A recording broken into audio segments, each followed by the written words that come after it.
So I'll make sure that I keep it short, but I am truly here for very selfish reasons. Starting with on March 29th, it's my birthday. And all I want to see happen on my birthday is for Elon to be taken down. Yes. This woman, Jasmine Crockett, and I want you all to affirm the fact that I said in January, she's the one to watch this year. It's loony.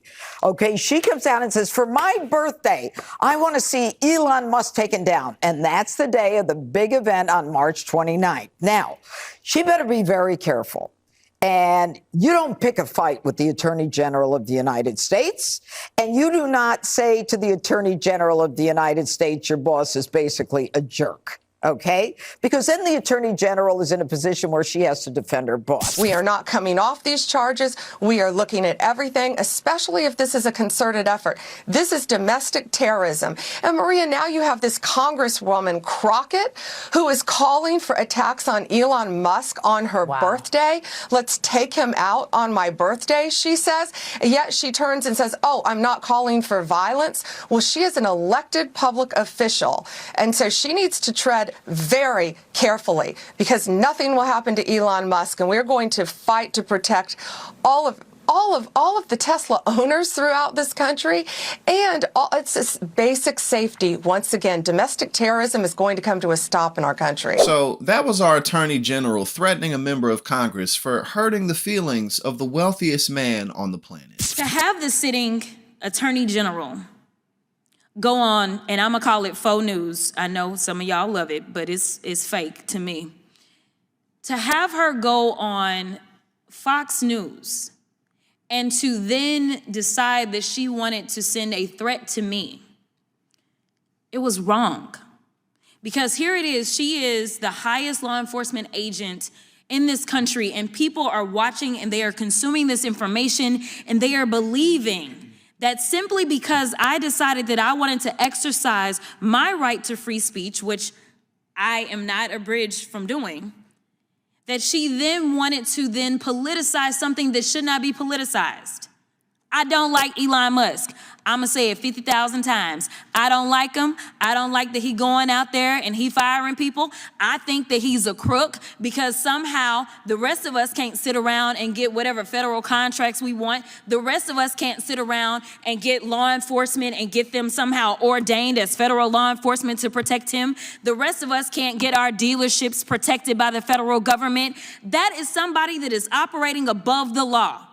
For whatever reason, just because he has a lot of money, more money than everybody else. And yes, I am happy to see that on my birthday, which is what I said, there were peaceful protests around this world against him, because he is a problem. And so you never should have somebody that is sitting that high and is going to sit up here and threaten a sitting member of Congress when she knew good and well, if she watched the entire thing, that I specifically told protesters to make sure you consult with lawyers, just like I've told protesters over and over and over in the history of me advising people to go out and exercise their constitutional right. The fact that there are other sitting members that have received letters of threat from this new DOJ tells me that they are about retribution and they are not about following the law. So Pam Bondi, if you have an issue with terrorism, maybe you should talk to your boss about locking back up those guys that he let out that participated in January 6th. When Pam Bondi, though, says, tread carefully, what does that even mean? Yeah. All it means is that she's attempting to get me to say, oh, I'm going to be scared and I'm just not going to say anything, because they are willing to literally break the law. I mean, that's what we've seen them do. They are ignoring court orders. They are ignoring what our own laws are. When we look at things such as impoundment, things like that, this entire administration is rogue. And this isn't about partisanship. I keep trying to tell people that we are living in the time of good versus evil, right versus wrong. And right now, when we are looking at the black letter of the law and they are deciding, I'm just going to ignore it, then they are wrong. That is clear as day. And right now, they are going after anyone who decides that they will challenge them, whether it's the judges that are sitting on the benches, whether it is lawyers that have decided that they were going to represent their clients to the best of their ability, and most of them won against Trump and his administration.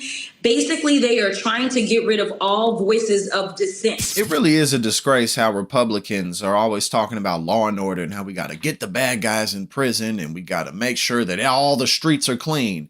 And yet Donald Trump, who had 91 felony charges, convicted on 34 of them, and literally tried to overthrow the country, somehow made it back into the White House, so there's that.